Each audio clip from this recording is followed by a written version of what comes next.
Hi, I'm Michelle Chalfant, psychotherapist, holistic life coach, and human just like you, learning to navigate life's challenges. With over 25 years experience, I teach people how to get healthy using the adult chair model. The adult chair model is where simple psychology meets grounded spirituality, and it teaches us how to become healthy adults. From anxiety and depression to codependency and relationship issues, you can use the adult chair for just about anything. Each week, I share practical tips, tools, and advice from myself and a wide range of experts on how to get unstuck, how to live authentically, and how to truly love yourself, all while sitting in your adult chair. Welcome to the Adult Chair Podcast. Hello, everybody, and welcome to the Adult Chair Podcast. I am Michelle Chalfant, chit-chatting with you today about codependency. And I'm codependent, now what? What a great question. Actually, you guys, this question came in numerous times in the Adult Chair closed group on Facebook, which, by the way, it's free if anyone wants to join that. But many of you wrote in and said, can you please do a show on this? Like, what do I do now that I realize I'm codependent? What are my next steps? Like, what do I do? How do I move forward? How do I get healthy? That is what I'm chatting with you about today. The only thing I want to share with you is 30-day journaling challenge starts November 1st. It is our annual event, 100% free, because you know how much I love journaling. I have created these journaling prompts for you. You get one a day for 30 days. It's the perfect time because, hello, the holidays are coming, if you can even believe it. And more than ever, we are triggered and stressed and overwhelmed during the holidays. So it's essential that we stay connected to ourselves. And journaling is a fabulous way to do that. So I've created these lovely prompts that you get once a day. So sign up 30 days, the 30-day journaling challenge is at theadultchair.com/30 days. I want to say a really quick thank you to our sponsor for today, Green Chef. They're a USDA certified organic company that makes eating well easy and affordable with plans to fit every kind of lifestyle. They have amazing recipes that are quick and easy with step-by-step instructions, chef tips, and photos to guide you along. I love this company, and my family especially love them. You would be amazed at the really simple instruction to make amazing meals. I swear they look like that were coming out of a restaurant here. In fact, my younger son at college has just gone vegetarian. I'm now sending him plant-powered boxes to his apartment in college. He's loving it. The meal plans include paleo, plant-powered, keto, and balanced living. And what's really nice is that you can switch up your meal plan whenever you're ready to try a new way to eat. You guys, I love this company. You can try them out this month. You can use code ADULT80 and get $80 off your first month plus free shipping on your first box. Go to greenchef.com/adult80 to redeem and for more details. Use code ADULT80 to get $80 off your first month plus free shipping on your first box. Go to greenchef.com/adult80. All righty. So let's jump right into today's show. Here's the thing. When we realize that we've been living with codependency, it can feel like, oh my goodness, this is what's been going on. This is why I have been so drained my whole life, or this is why I'm overwhelmed, or this is why I cry all the time. Not all codependents cry all the time, but I mean, people live certain ways. And then when they realize that what they're doing in their lives is codependency, it can feel like, eureka, I know what's going on now. Or it can feel like, oh my God, I've wasted my life. I'm so disempowered. What's going on? Why did I live this way? But here's the thing. I just want to remind you, if you're human, you have things to work on. If you'd like. Again, you don't have to work on your stuff, but healthy people work on their stuff. They work on their triggers. They work on understanding why they're showing up in a certain way that's not very healthy. So this is what we're talking about today.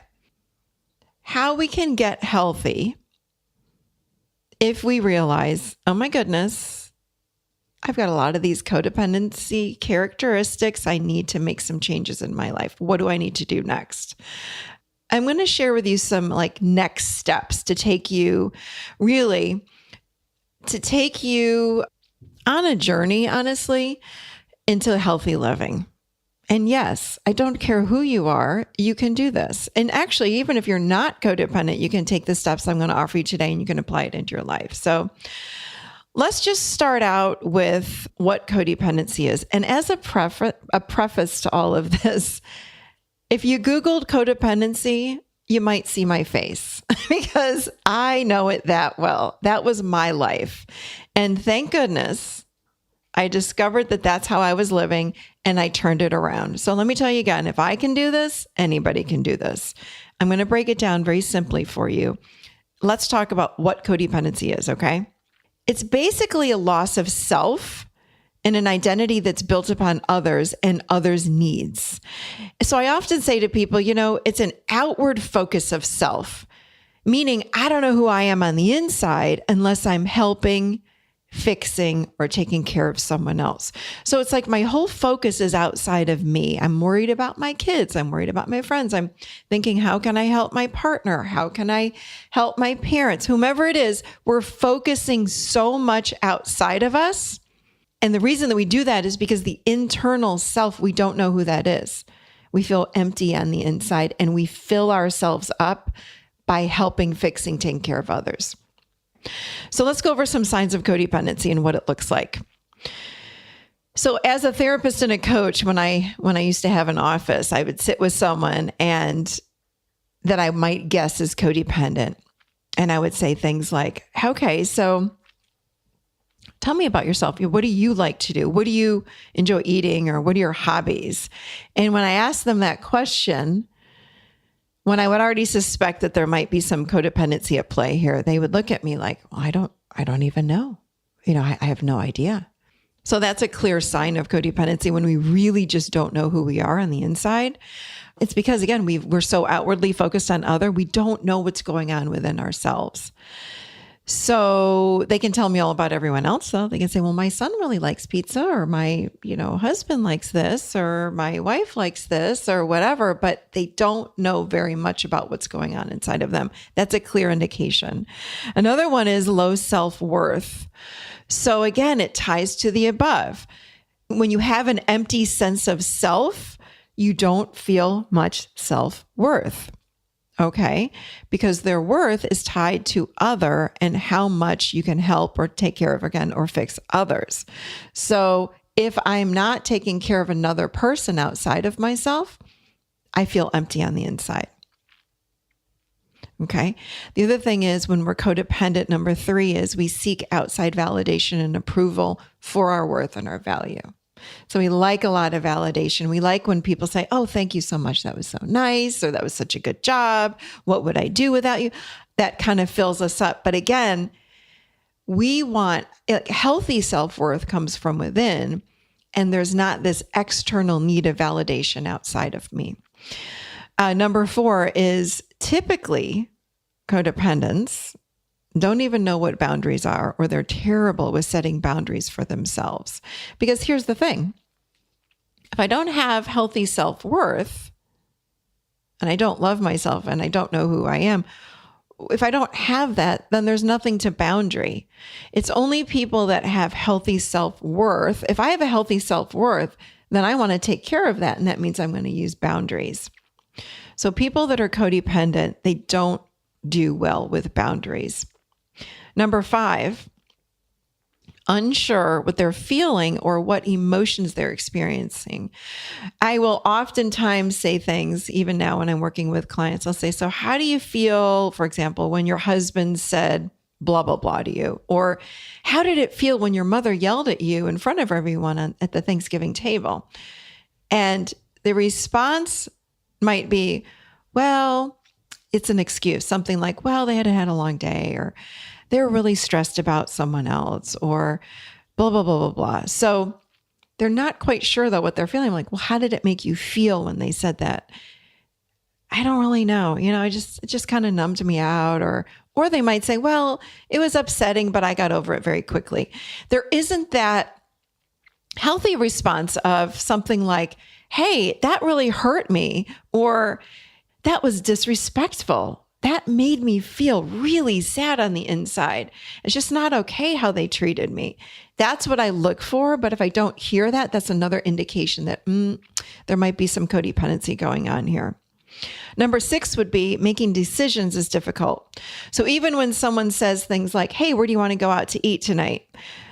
Oftentimes, codependents will say things like, well, I don't really care.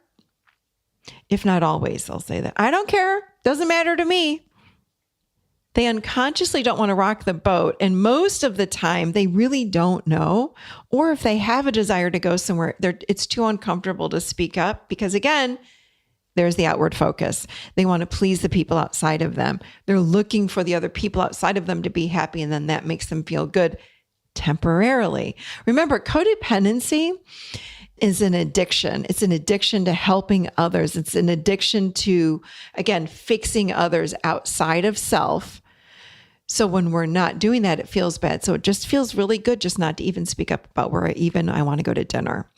Number 7, they do not speak up for themselves, just like I said. So it's not just making decisions, it's not speaking up in general, which again is tied to boundaries, which again goes back to low self-worth. It all just comes together. It's like a big puzzle.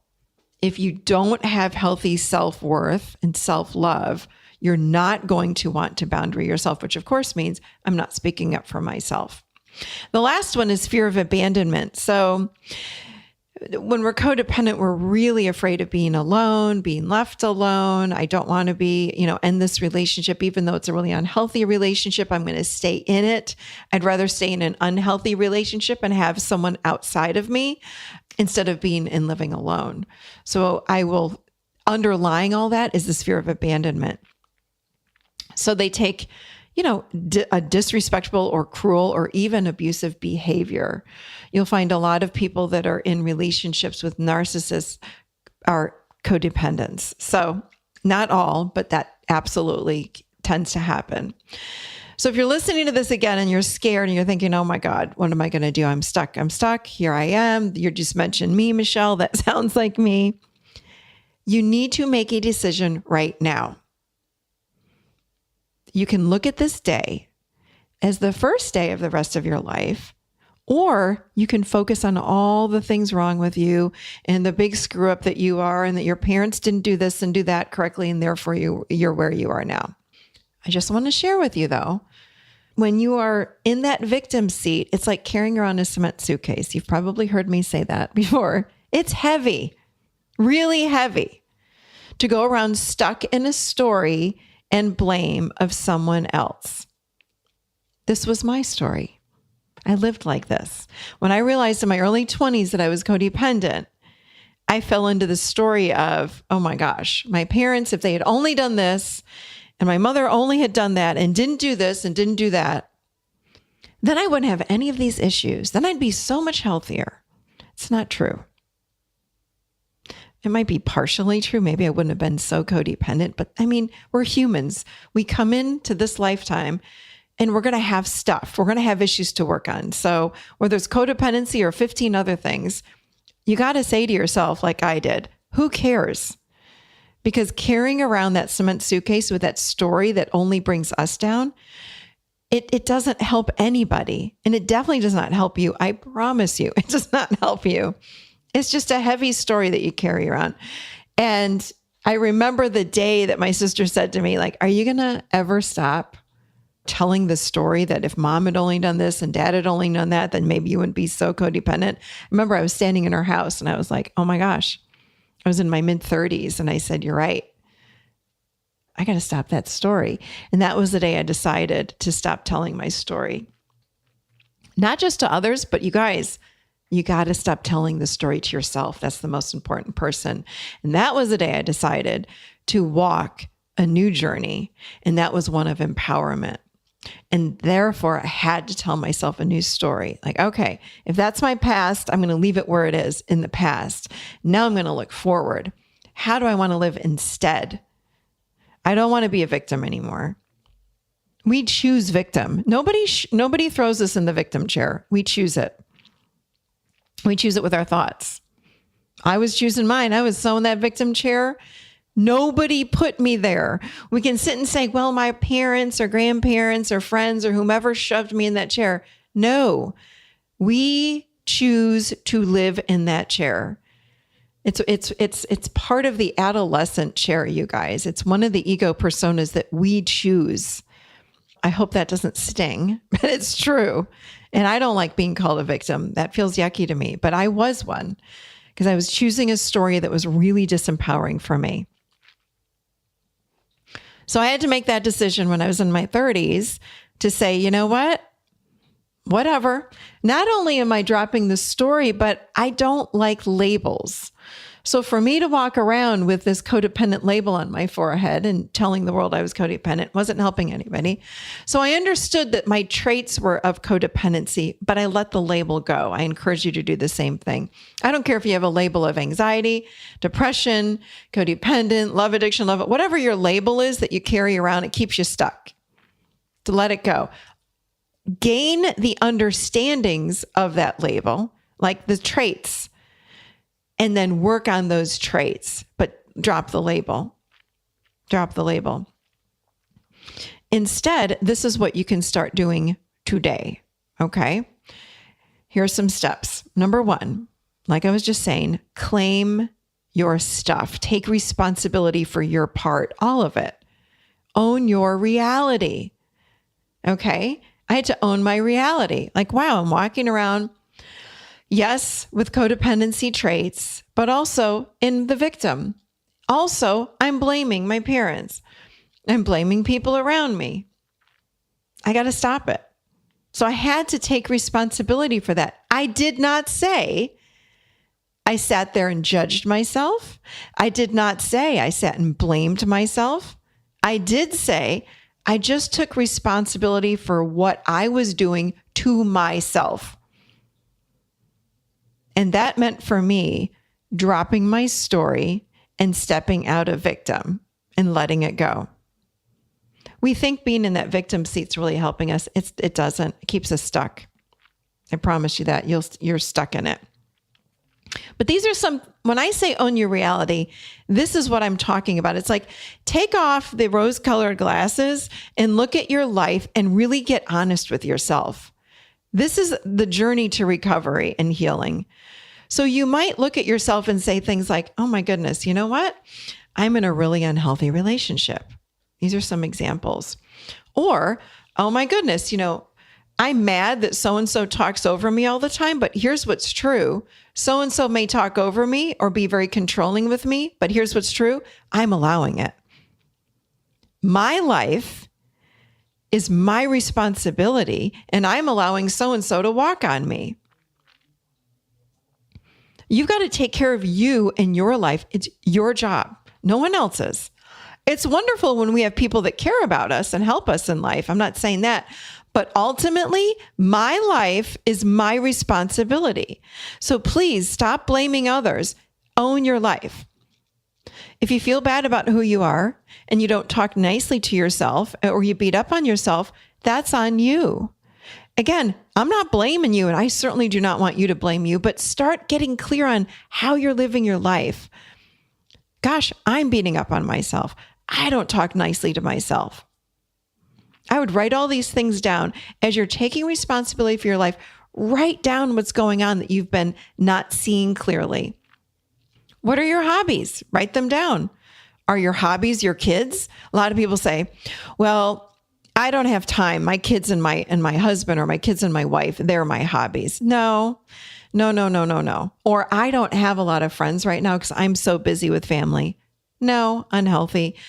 Let's look at, I'm not saying you got to have 25 friends, but can you have one or two? I lack hobbies or friends. I hear people say that to me. Or I just don't have those interests. It's time to have those interests. So write it down. Just take ownership of that. Yeah, I don't have that right now. But it's something I might like. Even if you begin to do a crossword puzzle for an hour a week while your kids are napping, that's a hobby. That's an interest. When we are codependent and we're healing from this and transforming our lives from this, we need to start getting clear about what we do like. And when we find things we like, we craft time into our schedule to make sure that that happens because we are worth it. Okay. So number 2, these are the things, this is how we're going to start. Again, starting today, we're going to claim our stuff, own our reality. Number 2, after you read that list above, okay? And I do suggest, remember, write it down. Don't do this in your head. Write it down. When you own your reality, write every single thing down. Really look at it and go, gosh, is there anything else I need to add to this list? Not from judgment, from just owning your reality. The next thing you want to do, though, number 2, is find someone that will tell it to you straight. And that might mean go get yourself a coach, go find a therapist, or if you have a truly honest friend, like really honest friend or family member that will look at you and go, you know what? You are really in your codependency today. That it would be someone to talk to. I know for me, because here's the thing. You want someone to tell it to you straight. Because when we are codependent, we are so confused about our reality. We think all of our caring and helping that we're doing is caring and healthy, and it's not. There's a fine line between being really caring and codependent. And when we are codependent, we can't tell when we cross that line. So we need others to say to us, ooh, hold on, you're in your codependency. I remember I had a few friends that were really helpful for me. And I would call them and I would say, hey, I'm about to help my son do this and that and the other thing. Or I'm about to say to so-and-so this and that. Can you tell me, is that caring or codependent? And they would say to me, that's codependent. I'm like, oh, thank you. So in the beginning, when we're unwinding this codependency and really trying to see our lives clearly, we're probably going to need help. I'm just saying it's hard because we think everything we're doing is wonderful and it's not. It's unhealthy. So a lot of my codependent clients, they would come in weekly and they'd bring their list in and they would say to me, okay, wait, this is what I just did with my adult children. This is how I'm showing up with my husband. Is this healthy? This is what I just did with my friends. Is this healthy or codependent? And we'd go through and we would untangle it. And I would let them know this was codependent. This is caring. This was healthy. This was not. And then they go, oh, thank you. And the more we get clear on what healthy is versus unhealthy, then we can go off on our own and live our lives without constantly saying to somebody, hey, what's this? But in the beginning, it's okay to ask for help. It's okay. So find someone or a couple of people that you can turn to and ask for a reality check because we need it when we're coming out of codependency. Number 3, we want to work on building self-worth. Okay. When we're codependent, our self-worth is tangled up with outsiders, children, partners, friends, family, whomever. We look outside of self to build up inner self. And we get these little mini hits when we're helping our children with their homework. Suddenly, again, I'm not saying not help your kids with your homework, but wait till they ask. I'll get to that in a minute. We want to wait for the ask. So we really want to work on building up, what do we like outside of everyone else, outside of your partner, your husband, wife, your whomever, your children, your friends, your family. If you're standing all alone in the middle of a mall or in the middle of a wherever, in the middle of a city, what would you like to do? Find things that you like to do. Find things that you like to eat. I love Chinese food. I love Italian food. I love whatever. What is true for you? And people will often say to me too, things like, I always wanted to be an interior decorator. And then I got married, then I had kids and I lost that. Or I just don't have passion, or I just don't have this. It's in there. You just have to go find it. Spend some time alone. Spend some time journaling. Another reason why the 30-day journaling challenge would be great for you, because journaling helps to cultivate and grow the inner self and build self-worth. So start getting clear on, gosh, I like this. This is why I'm all about writing it down in front of you. Write it down. What do you like? What do you like to do? I love to knit. I love to paint. I love to garden. I love to go to bunko. I love to read. Those are all things that build up your self-worth. And then you claim it. If you love to read, how often are you reading? Start reading now. Do you want to go do yoga? Do a yoga class once a week. Find time for yourself to do that. Do you love taking baths? Find something you love to do and make a list. Keep building on all the things. That's what makes up who you are. That's your self-worth. Build on your internal self, not external. Number 4, learn how to feel your emotions. I've done numerous podcasts on this. If you go to my podcast page on the website, you can type in any keyword, type in the word emotions, and all of those shows will pop up. But feeling your emotions is essential. You have to learn how to feel your emotions because so many things go with feeling emotions. You won't set a boundary without knowing what you're feeling. If someone is saying something hurtful to me and I don't know how to feel my emotions, then I'm not going to know that I have to set a boundary. If I don't know that I'm hurt, I won't even think to set a boundary. We've got to learn how to feel our emotions. Okay? Something that we do when we're codependent is we have such an outward focus of other. I know what my children are feeling. I know what my spouse is feeling. I know what my friends are feeling. And I'm void on the inside of me. It's like I'm empty inside of me. No. Shift that around.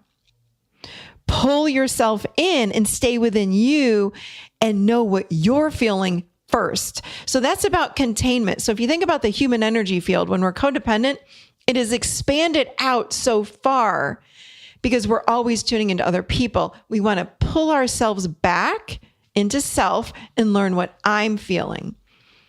And number 5 goes with number 4. So number 5 is we want to resist the fix. As codependents, we have a knee-jerk reaction to fixing, or what we call as codependents, I'm not fixing, I'm helping others. They needed me. No. We want to start resisting that, even if you have kids in the house. Now, I'm not saying don't help your child that's 2 years old and 3 years old and 4 years old. But as they get older, let's teach our children how to ask for us if they need help. Okay? Don't just fly in and fix people or quote unquote help. Okay. In fact, that's a great question to ask if you're codependent. You say, am I going in to fix or am I really going in to help? Now with codependent though, we have again, the rose colored glasses on. We think everything's helpful, but start getting clear. Like, wait a minute, so-and-so's upset or so-and-so, I think they need help, but they haven't asked yet. So what we want to do is when we resist the fix, we sit in the uncomfortable emotions of not rushing into fix, and we let them up and through us. Remember, codependency is actually an addiction. So it's an addiction to other. So when we stop fixing others and we pull back to just ourselves, there's an uncomfortableness. It's no different than, let's say, an alcoholic that's not reaching for a beer to numb their emotions. As codependents, we reach for other to numb our pain that's on the inside. Got it? So if I'm codependent, I reach to help other and focus all my attention on other outside of myself.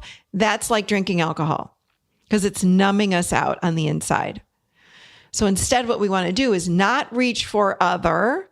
We want to stay connected to myself and feel the emotions that are going on inside. I would say the same thing to an alcoholic, and I do. If you have an addiction, you got to feel your emotions because that's what's so uncomfortable on the inside. Feel your emotions. Learn how to feel your emotions. Let the negative, quote unquote, negative emotions come through.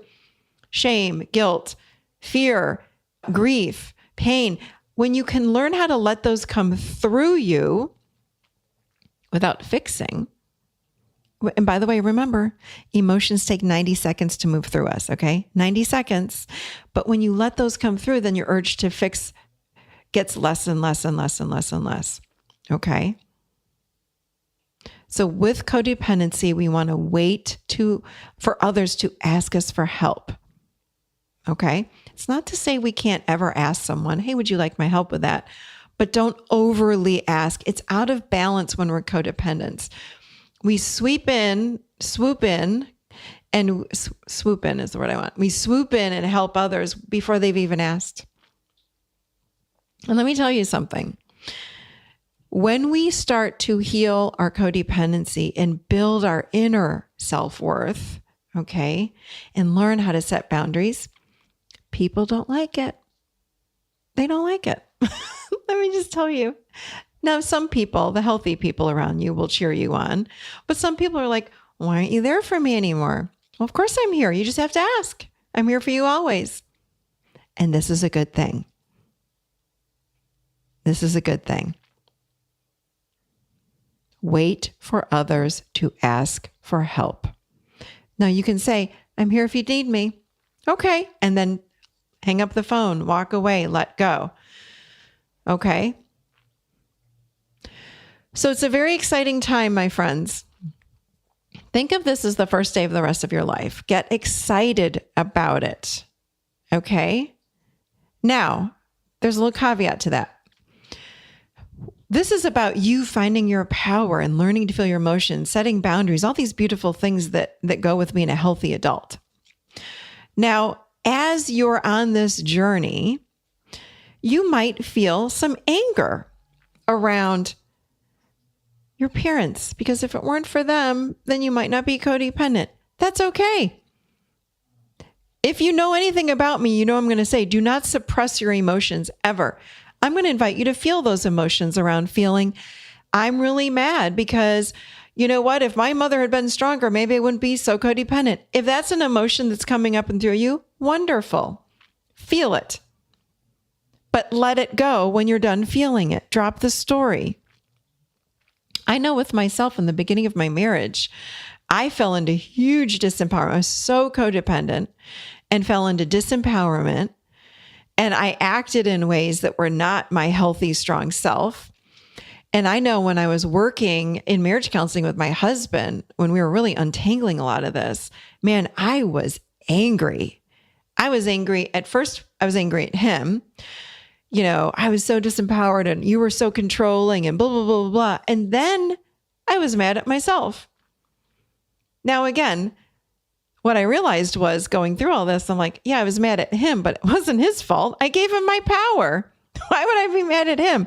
But I did let that emotion come through me. If that's the thought and the emotion that I had in that moment, I had it and I felt it and I moved on. I didn't act on it.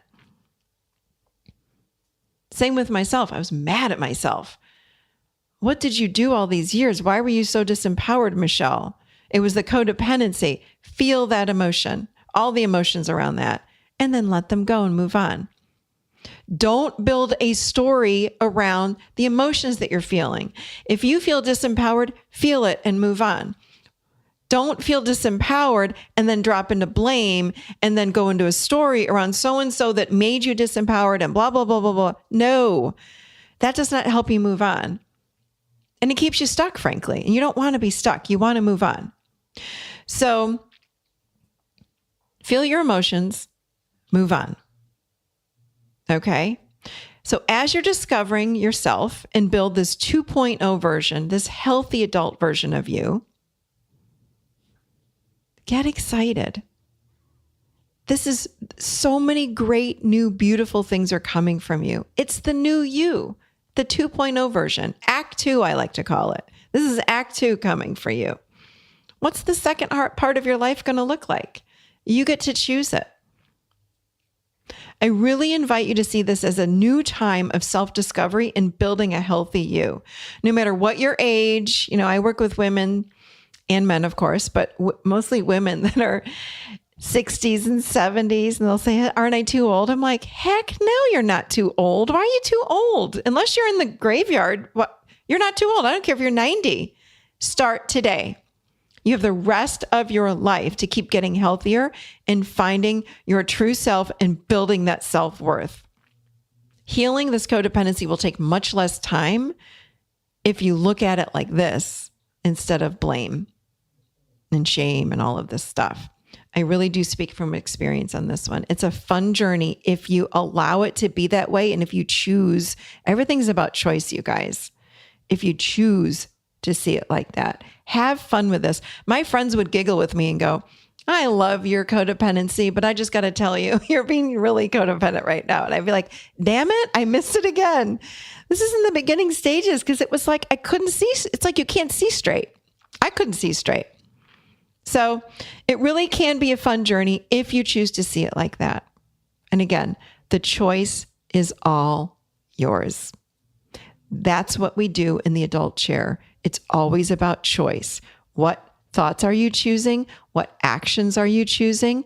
And are you choosing to be story busters and live in fact and truth in this moment, or live in the past and in your victim seat? And I assure you, living in the adult chair in the present moment, man, it feels so much better. I speak from experience on that. All right, everybody. So there you have it. I love the questions coming in the adult chair closed group. Thank you. I really am getting to all of your questions, and I'm going to turn them into podcasts. So keep them coming. And do not forget, like I said, the 30-day journaling challenge is a fabulous way to build up your self-worth. It really is. And to heal whatever you're going through, codependency, anxiety, depression, because the 30-day journaling challenge is taking you on a deeper dive into yourself. And when you go there, you can transform yourself. So come join us at theadultchair.com/30 days. That's 30 days. And I'll see you starting November 1st for this journaling challenge. I can't wait. And I'll see you seated next week right here in the adult chair.